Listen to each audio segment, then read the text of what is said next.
Salam sejahtera, salam kasih. Bertemu kita kembali di tahun yang baru. Haleluya, saya mengucapkan selamat tahun baru 2021. Saudara dan saudari, ini merupakan hari Minggu yang kedua untuk tahun ini. Haleluya, saya sangat percaya Tuhan mempunyai sesuatu yang luar biasa bagi kita. Sepanjang tahun 2021 ini, saya sangat percaya Tuhan ada sesuatu yang luar biasa bagi kita. Saudara dan saudari, hari ini kita akan belajar bersama-sama satu bagian firman Tuhan yang sungguh indah, yang akan mengajar kita. Satu tajuk yang saya berikan hari ini, yaitu dari Goshen ke Laut Merah.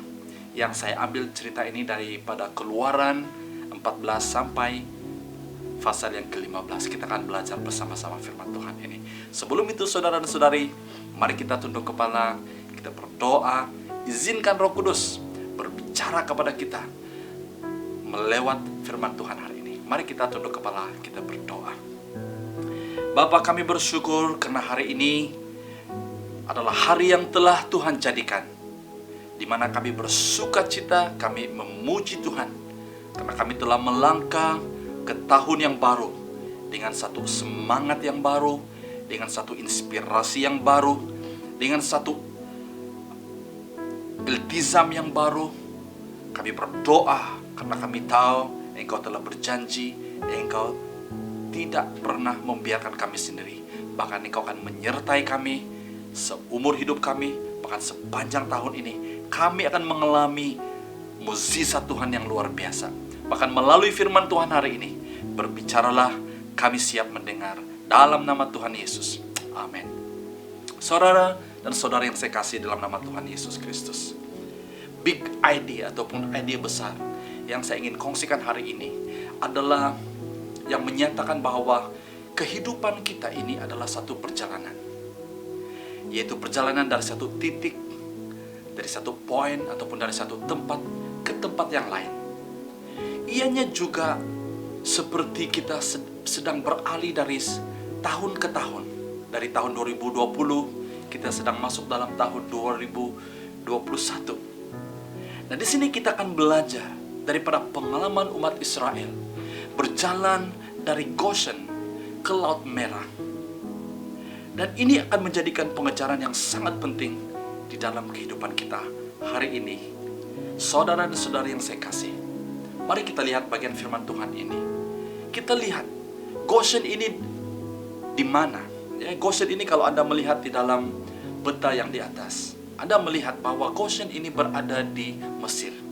Di dalam Keluaran 8 ayat yang ke-22, akan tetapi pada hari itu aku akan mengecualikan tanah Goshen yang dihuni para umatku. Di sana tidak akan ada kawanan lalat, supaya engkau tahu bahwa akulah Tuhan yang hadir di tengah-tengah tanah ini. Dalam Keluaran 9:26 juga berkata, hanya di tanah Goshen, yaitu tempat tinggal orang Israel, hujan batu tidak turun.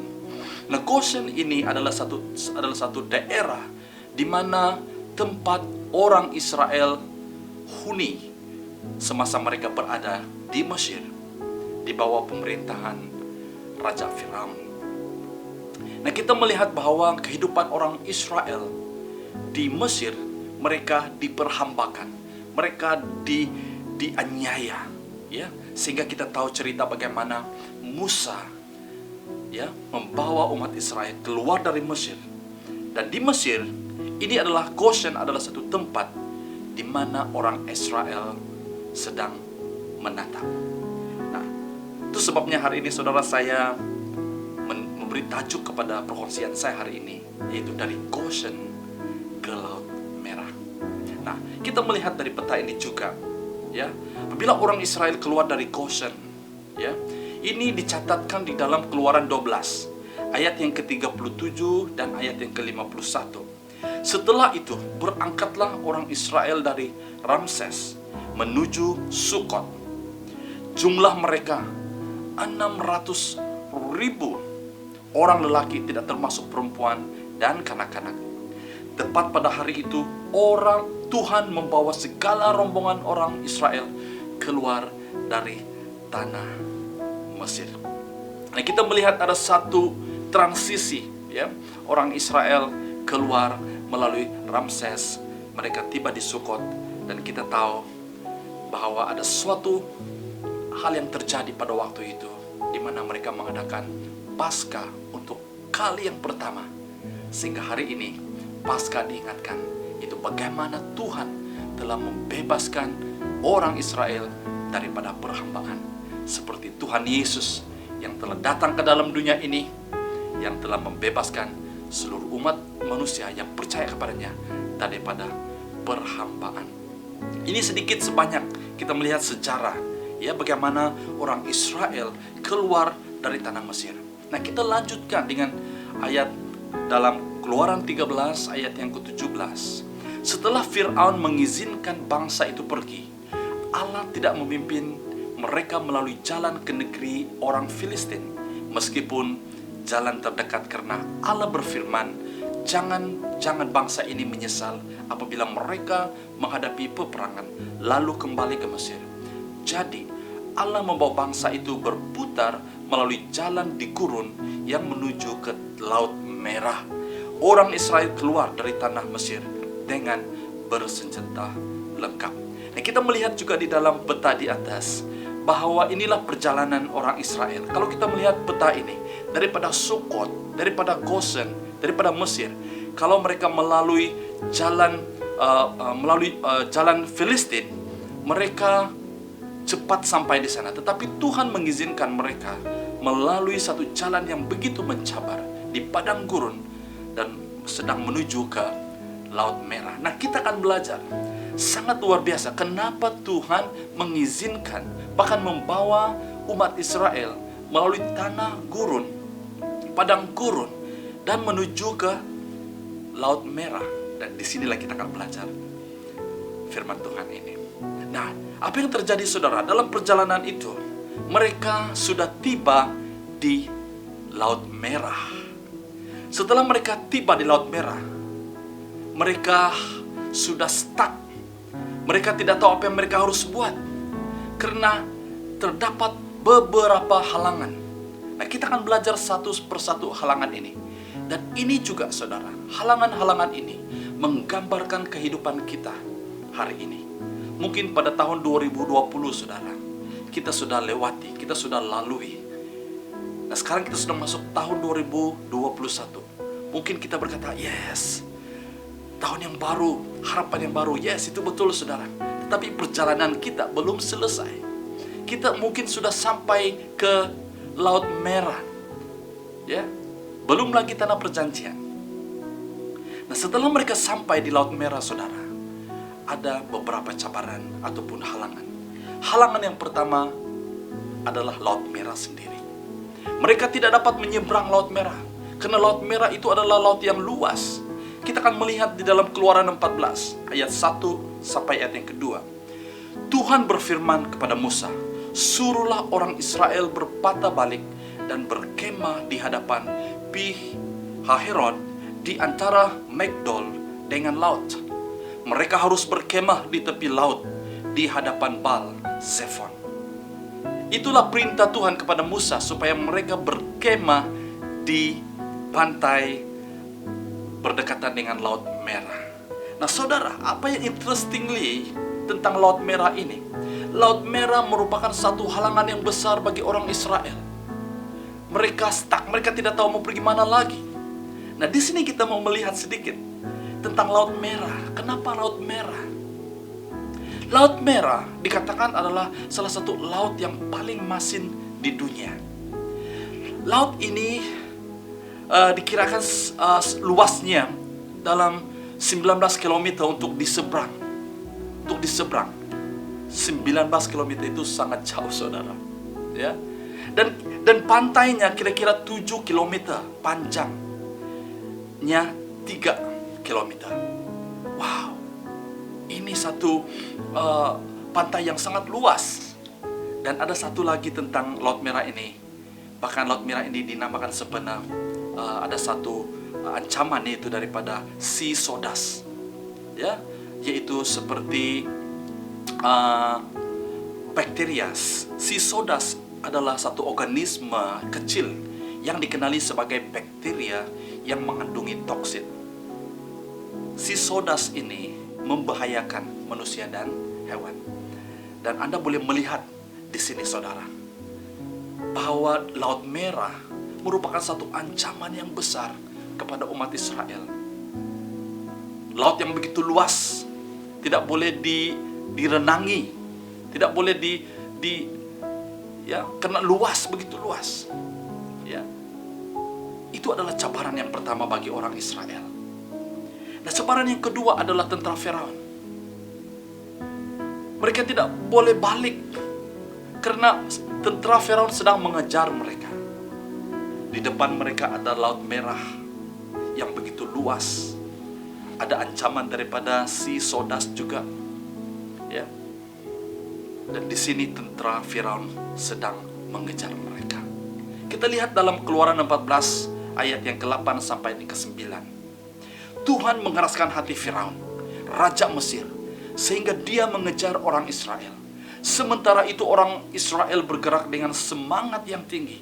Orang Mesir mengejar mereka dengan semua kuda dan rata Firaun. Dan dengan pasukan tentara berkuda, mereka hendak menyusul orang Israel yang sedang berkemah di tepi laut, dekat Pi Hahirot, berhadapan dengan Baal Zephon. Di sini kita melihat bahwa keadaannya begitu mencemaskan. Di depan mereka ada Laut Merah yang terbentang luas. Dan di belakang mereka ada tentara Firaun yang sedang mengejar mereka. Dan yang ketiga, halangan dan cabaran yang ketiga yang sedang mereka hadapi adalah gunung ganang yang tinggi. Di depan dan lautan yang luas, di belakang tentara Firaun, di kiri dan kanan mereka terbentang gunung ganang yang tinggi. Dikatakan ketinggian gunung ganang itu setinggi 300 meter tingginya. Dan itu tidak mudah untuk didaki. Kalau mungkin itu boleh didaki, bagaimana dengan kanak dan binatang hewan yang mereka bawa bersama? Nah, bayangkan saudara, orang Israel yang dipimpin oleh Tuhan tiba di Laut Merah.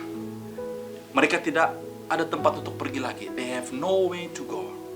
Depan Laut Merah, kiri kanan gunung ganang yang tinggi, di belakang tentara Firaun sedang mengejar. Wow, itu sebabnya begitu mereka dalam keadaan ketakutan. Nah, apa yang satu cabaran yang sangat-sangat melemahkan semangat mereka adalah yang keempat ini, adalah ketakutan.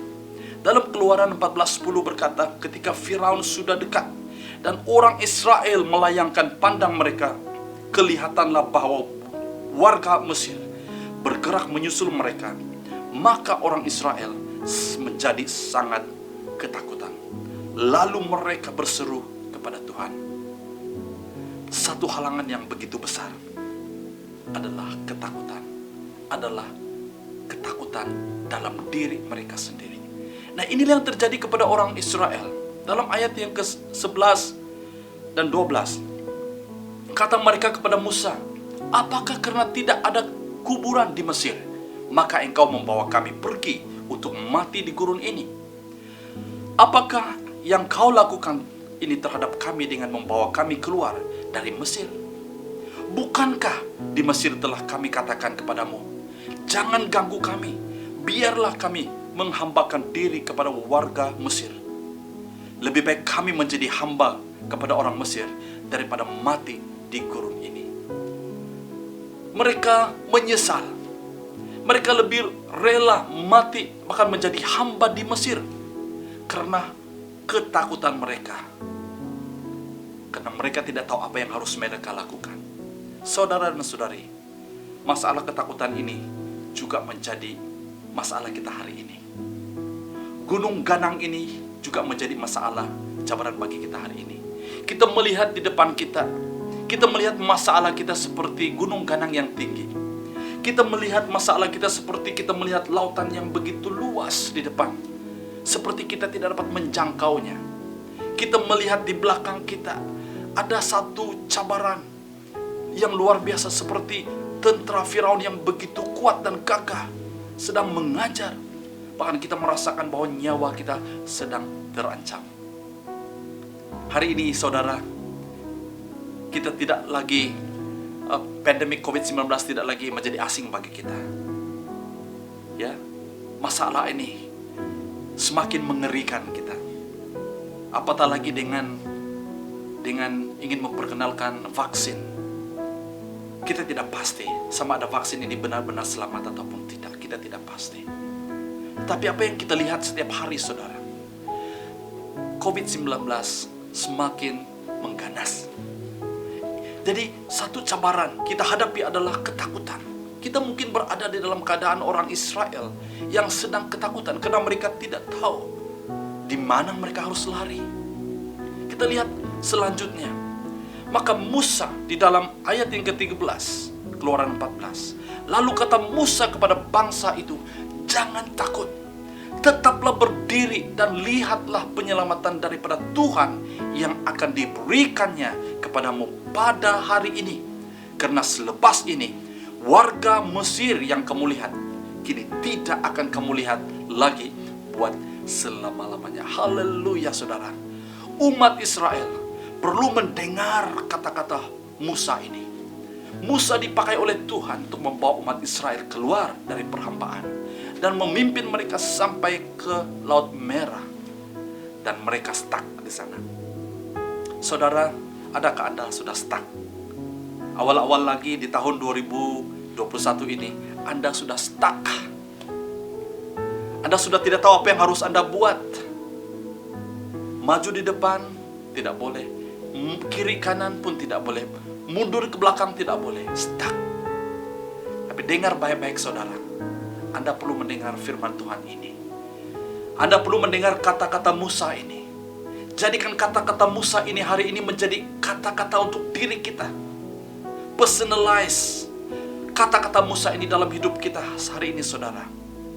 Musa berkata, jangan takut, tetaplah berdiri dan lihatlah penyelamatan daripada Tuhan yang akan diberikannya kepadamu pada hari ini. Wow. Pada hari ini saudara, mari kita imani firman Tuhan hari ini.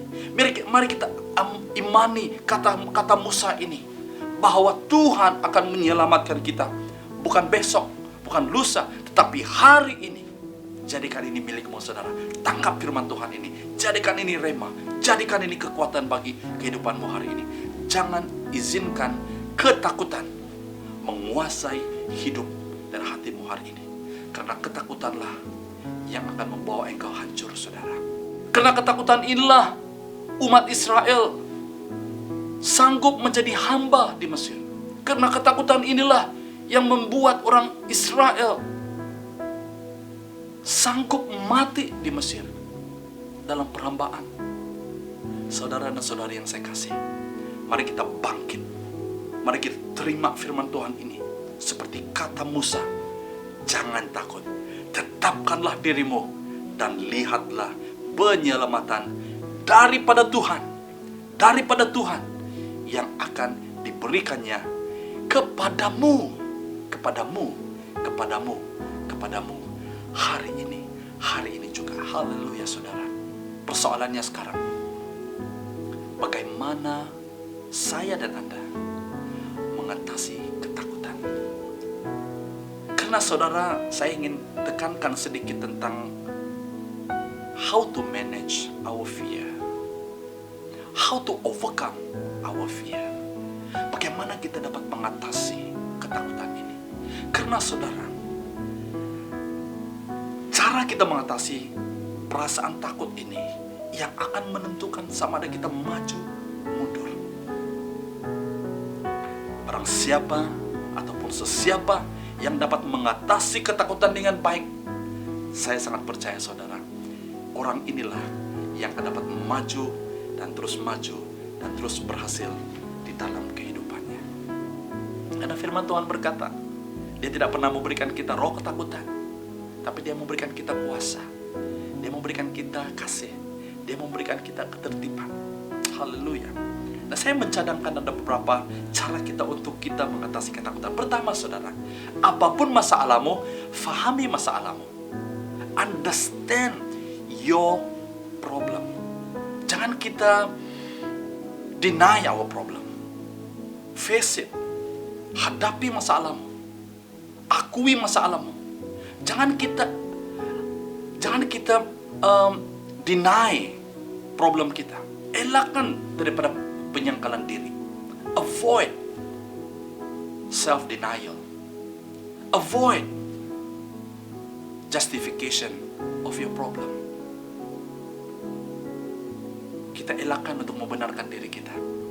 Karena masalah is real.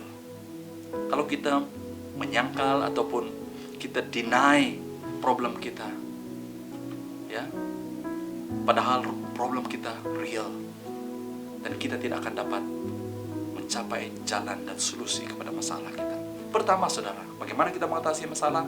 Fahami masalahmu, mengerti masalahmu, ya. Yang kedua adalah fokus dan kontrol. Dalam kita menghadapi masalah, kita perlu fokus kepada apa yang kita boleh ubah, dan kita serahkan kepada Tuhan apa yang kita tidak boleh ubah. Kita tahu apa yang kita boleh ubah. Mungkin sifat kita, cara kita berpikir, cara sudut pandang kita ubah. Apa yang kita boleh ubah, saudara. Dan selebihnya kita serahkan kepada Tuhan. Kita perlu kontrol situasi kita. Yang ketiga adalah kita perlu kekalkan imbangan ataupun maintain balance. Maintain balance ini sangat penting dalam kita menghadapi masalah. Seberat manapun masalahmu, saudara, kita perlu ada imbangan. Nah, bagaimana kita dapat mengimbangkan masalah kita, saudara? Ya, yaitu dengan firman Tuhan, dengan baca firman Tuhan, dengan penyembahan, dengan doa, dan menghadiri ibadah. Walaupun kita hari ini mengadakan ibadah secara online, saudara, hadiri ibadah, ambil serius dalam ibadah, ya, karena ada kuasa, dan kuasa firman ini, kuasa penyembahan ini yang akan mengimbangkan kita. Kadang-kadang, saudara, masalah kita itu tidak mudah untuk diselesaikan. Tapi bila kita belajar untuk mengimbangkan keadaan kita dengan firman Tuhan, dengan penyembahan kita, dengan doa kita, kita akan mendapat kekuatan. Yang keempat, cara kita untuk mengatasi ketakutan adalah tidak lain dan tidak bukan kita berserah kepada Tuhan. Karena berserah kepada Tuhanlah, disitulah kita mendapat kekuatan. Dalam arti kata lain, berserah kepada Tuhan adalah kita menyerahkan masalah kita, problem kita kepada Tuhan, dan izinkan Tuhan berperang bagi kita. Haleluya, saudara. Inilah keadaan orang Israel pada waktu itu. Mereka sudah berada di satu keadaan di mana mereka tidak boleh move at all. Mereka tidak boleh bergerak, maju tidak boleh, mundur tidak boleh, ke kiri ke kanan tidak boleh. Mereka stuck. Pada saat itulah mereka berseru kepada Tuhan, karena mereka tahu bahwa Tuhan yang telah membebaskan mereka daripada perhambaan. Tuhan yang samalah yang akan menyelamatkan mereka. Mereka tidak tahu bagaimana Tuhan menyelamatkan mereka, tapi apabila mereka berseru kepada Tuhan, tangan Tuhan kuat, tangan Tuhan ada bersama dengan mereka. Saudara dan saudari yang saya kasih dalam nama Tuhan Yesus Kristus, sebagai respon kita kepada firman Tuhan hari ini, siapa yang berperang bagi pihak kita, saudara? Kita tahu Allah berperang bagi kita. Haleluya. Haleluya, saudara. Nah, di sini saya mencadangkan ataupun menyatakan bahwa ada dua cara Allah berperang bagi pihak kita. Pertama, Allah menyelesaikan masalah kita serta-merta. Seperti orang Israel pada waktu itu. Mereka sudah stuck, dan Tuhan memberikan mereka jalan keluar. Sehingga Laut Merah yang terbentang luas terbelah dua, sehingga mereka boleh menyeberang dengan selamat. Allah serta merta menyelesaikan masalah kita. Apabila kau berseru kepada Tuhan, mungkin Tuhan hari ini, Tuhan serta merta menyelesaikan masalahmu, baik masalah hubungan, baik masalah kesehatan, baik masalah keluargamu, hubungan, apapun masalahmu saudara, jika engkau berseru kepada Tuhan, potensinya Tuhan mungkin menyelesaikan masalahmu hari ini. Jika engkau beriman saudara, itu tidak akan pernah mustahil di dalam hidupmu. Yang kedua, cara Tuhan berperan bagi kita, Allah tidak terus serta menyelesaikan masalah kita, tapi Dia memberikan kekuatan, Dia memberikan hikmat yang diperlukan untuk kita menghadapi cabaran ini. Firman Tuhan berkata Dia akan memberikan jalan keluar bagi setiap masalah. Bahkan Dia berkata bahwa setiap masalah kita tidak lebih daripada kekuatan yang Tuhan berikan kepada kita. Inilah dua cara Tuhan berperang bagi pihak kita. Saudara, serahkanlah hidupmu pada Tuhan. Berserahlah kepada Tuhan. Trust in God. Karena Tuhan akan berperang bagi kita hari ini, saat ini juga. Yang kedua, mengapa Laut Merah? Kenapa Tuhan membawa umat Israel ke Laut Merah? Kenapa saudara? Pertama, karena Allah ingin menyatakan karya penyelamatannya kepada bangsa Israel, kepada bangsa Mesir, dan kepada dunia hari ini.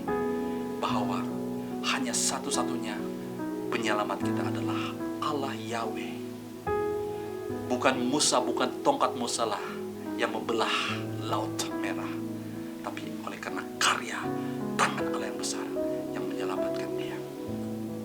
Jika engkau ada masalah hari ini saudara, seperti saya juga, kita semua ada masalah. Mari kita belajar, run to God.